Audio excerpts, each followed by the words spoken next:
I want to talk about one of my favorite scenes in Xenoblade 2. Actually, no, it's like one of my favorite scenes in just Xenoblade in general. Well, no, not even that. One of just my favorite scenes in just gaming ever. The scene is just absolutely beautiful. And I'm gonna try not to get emotional during this because the scene is an emotional scene. And the scene in question is the ending sequence, or the cutscene before the ending sequence of Chapter 7 of Xenoblade 2. That scene is so hard, but I don't know how to describe it really. It's just a good scene. Just with prior to that, everything prior to that, how Pyra and Mythra go off with Jin just because they want to keep, Rex and the others safe, and how she's like sorry and telling Rex that she's sorry and telling Nia to, keep him safe. And then like after that, Rex is just defeated and like not even himself anymore. Like not the same optimist guy that, everyone joined up with. And how like Bridget and Nia slap sense into him. And then like Poppy is just like the nail in the coffin that like finally sets him straight, which that scene as well is just, oh my god, I'm like gonna start crying thinking about these scenes. And then they go to, Spirit Crucible, Elpis, and, get the third sword. Nia awakens, which I don't need to, just the whole friend zoning jokes with Rex and Nia, they're stupid, and I'm not gonna go into that because I feel like I'll just go have like a side rant. That's not important for this video. Just know that those jokes are dumb and I hate them. And if you make them, you should like kind of stop, because there's, literally post-battle quotes where Rex says, like, Nia, what was that thing you talked about? So he's not dense. And yeah, there you go. Just like that quote. I know it's like kind of a rare one, but like if you haven't heard it before, like literally look it up. Like just Rex and Nia post-battle quote and you'll guaranteed find it. I guess that's the end to my little like side tangent about the build up to the scene, which there's like a bunch of other scenes that, I'll get into when I get to the point in the cutscene. And also just before that fight, like during the cutscene, because obviously it's like, during a fight and it goes into the cutscene before that, and how just like, it really shows how like Rex has grown before that, because like, as Mal said, I thought you were gonna start charging at me like a baby, but he has like the monologue, and it's just such a good monologue as well. And I hate that people say, oh, Rex is a bad voice actor. His voice actor is bad. Like, Rex is so bad. When, like, he's not. Like, he's an actual amazing character, and his voice actor did an amazing job. It's just, the voice direction wasn't amazing. I still, like, even the lines that people like to make fun of, I still enjoy those lines. I think they're good lines, which, heck, there's going to be a line that I'm going to talk about that people say is bad that, I personally like. But anyway, they get into the fight, and the fight ends, like, before, like, I think they do, like, half HP to one of them, or, like, a certain amount of HP, like, not enough to kill them, but, like, it leads into the cutscene, and, like, the music that plays, the song is called The Tomorrow With You, which, that song it plays, like, twice in the game, once here, and once in the ending sequence, and that song hits. It hits. It gets you in the feels. Just that song alone. That song is just amazingly beautiful. But how it just like starts up and how it's like all kind of calm and like it's quiet, and like it's like Jin's like freezing the party basically because he's an ice blade and stopping Nia's healing powers, and like Jin and Mao start basically beating everyone up, and eventually Rex like says like it can't end like this, and starts, attacking them back. But then, when the scene truly just hurts, it's just a punch. No, not a punch. Just a knife just stabbed into your heart, where you just hear like Pyra saying, "Enough, give up, Rex, forget about us." And their whole monologue about like their power has nothing that bring him. Their power has done nothing to bring them pain, and just. First time playing the game for me, I was like already before the scene I was like, we're gonna save Pyra and Mythra, but then going to this cutscene, I'm like, oh god, what's happening? And then this music, I'm like, what's happening? I'm gonna get emotional. I like just already feeling I'm gonna get emotional. And then just the moment I hear Pyra Mythra, I scream like, oh, it's Pyra. And then I start like getting emotional and just really just, oh my god. And then like the big line of the scene, or one of the big lines, because there's so many lines that are just good in the scene, where like, we told you we wanted to go to Elysium, but the reason why, you know, we wanted to go there was to beg our father to let us die. And just how they basically just wanted to kill themselves because they couldn't handle their like whole burden. And oh my god, I'm gonna start I don't know if I can even finish this video just thinking about this scene. That line for me, like, I started like tearing up. I kind of am right now, where I'm starting to tear up. But I mean, it shows just how much I felt for the characters, and it shows that this game's story and characters are amazing. But then when we get like, it gets back to Rex's lines, where like, abandon you when you are injured, I feel your pain. And just, to me, when I play the game, I felt like I was kind of like Rex, not like, oh, I am Rex Xenoblade. Like, I've said that a few times, I've joked in like other videos, and like my Xenoblade 2 playthrough I made like a joke about that, I'm pretty sure. And I've just made posts about that. But like, I don't mean that like, oh, I'm actually him. I just feel I connected to him on like a personal level. Like, a lot of his like, you know, things like I feel like I would have done in those situations, and like kind of inspired to be like Rex, you know, that all optimistic and like just, you know, leaving an impact on people. And like, that's something, you know, I just left a, you know, impact on me, as well as like, you know, Rex leaving an impact on everyone else in the party. Like, that left an impact on me. And I just kind of saw parts and bits and pieces of him in me, and like things I wanted to, you know, be better at and like be like that he is. But like, his lines during that cutscene was like kind of what I would feel. It felt in that situation, because like, I don't want to, you know, abandon Pyra and Mythra. Like, I absolutely love them. I don't want to abandon them. And just his lines there, just and the music as well. It like finally, you know, gets into like the song. I mean, the song's been, you know, be getting into it, but like the main part of the song, like, it's getting louder. And I guess you can also hear Mal's line, "What the hell has he finally cracked?" Which, out of context, that's a funny line, but like, every time I like, you know, play the game or just watch that cutscene, like, I feel like most people laugh at that, but I just feel like I can't, because I'm just too emotional in the scene. If I just see it out of context, then I'm like, haha, I'll laugh, haha, Mal is a big funny guy. He's so funny, indeed. But just, I really can't, like, I don't know. I get too emotional. Anyways, back to the cutscene, even though I'm still in the cutscene, just talking about Malos. Rex's, you know, speech just keeps going on about like, what line is it? I think he says, you really think I can't stand by like this and watch someone I love suffer?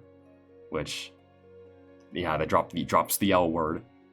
And then Pyra, you know, it says, you can make it to Elysium, you can make it with or without us, so please.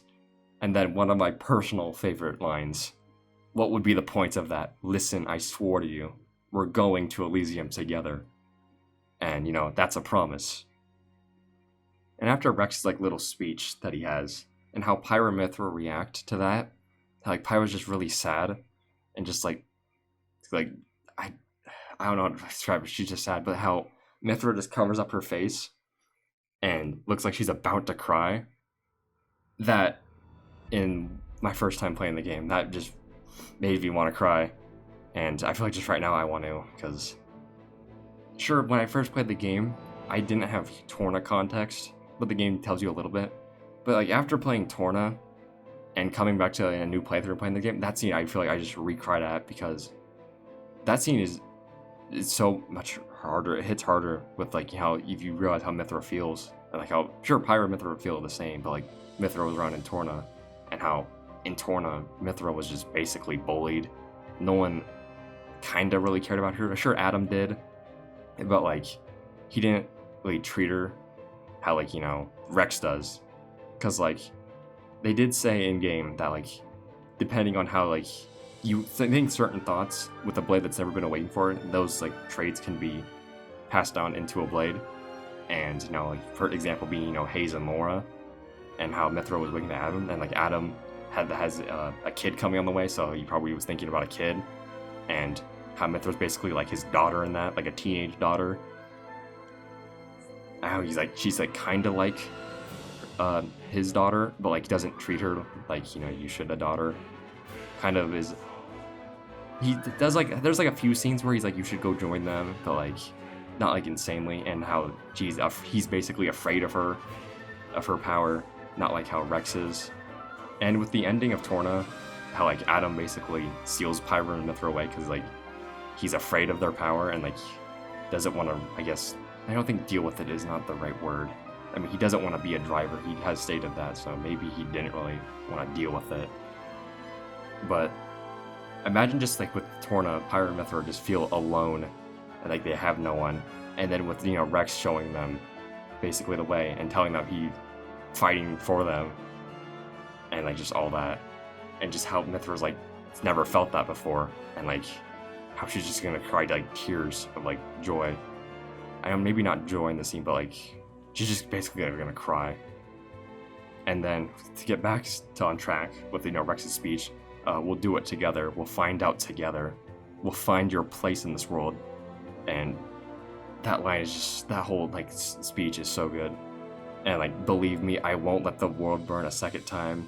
And like, so Pyra, Mythra, join me, which people like the meme on the join me line. I personally felt all the emotion behind the join me line.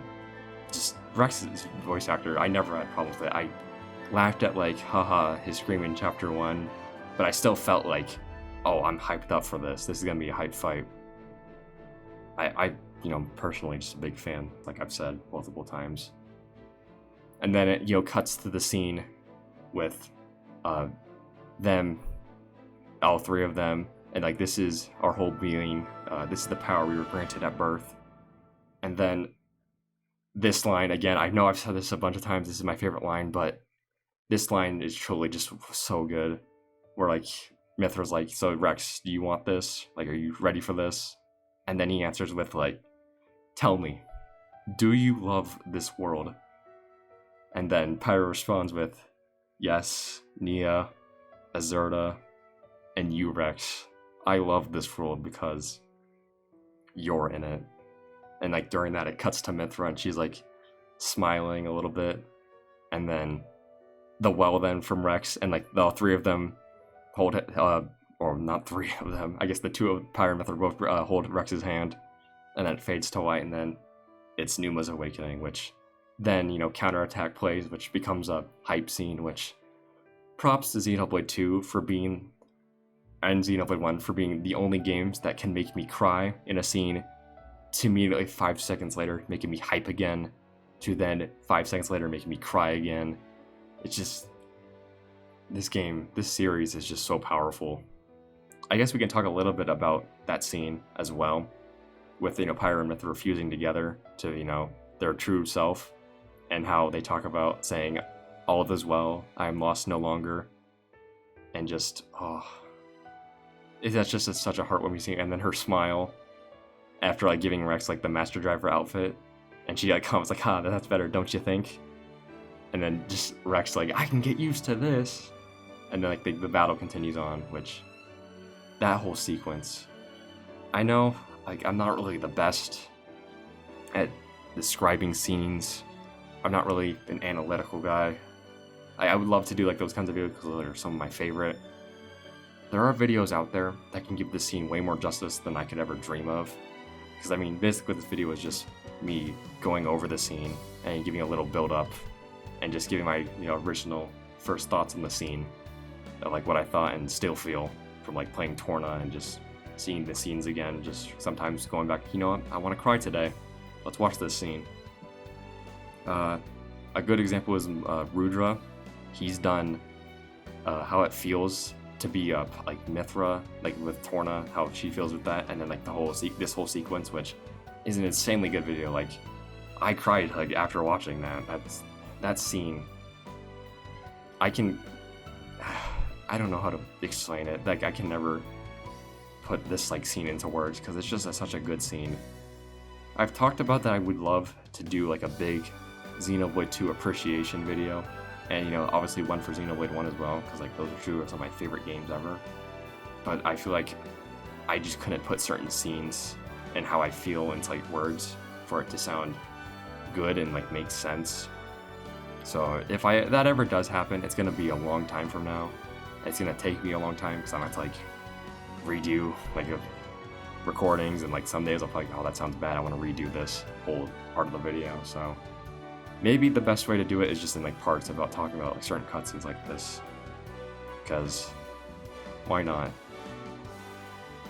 And I know I'm saying that this is like my favorite scene, but it's kind of hard to pick a favorite scene in the Xenoblade 2 and with Xenoblade 1, because there's so many good ones. Like Chapter 7's, like I talked about like the earlier scene in like Chapter 7 and like the ending of 6, but like there's so many good scenes. Like same with early on in the Chapter 1 and 2, and Xenoblade 2's whole ending sequence just kind of lines up back to this whole sequence with Chapter 7. I'm not gonna get into Chapter 10 because that's actually gonna make me cry on this video, and I'm never gonna get posted, and I'm never gonna be able to do that scene justice, I feel. So yeah.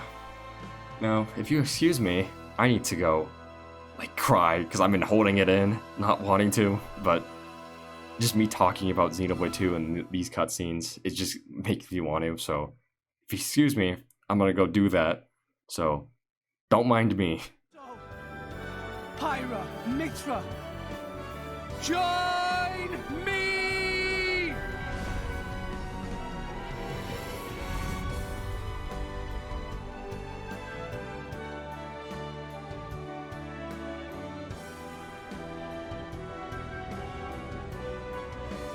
This is our whole being.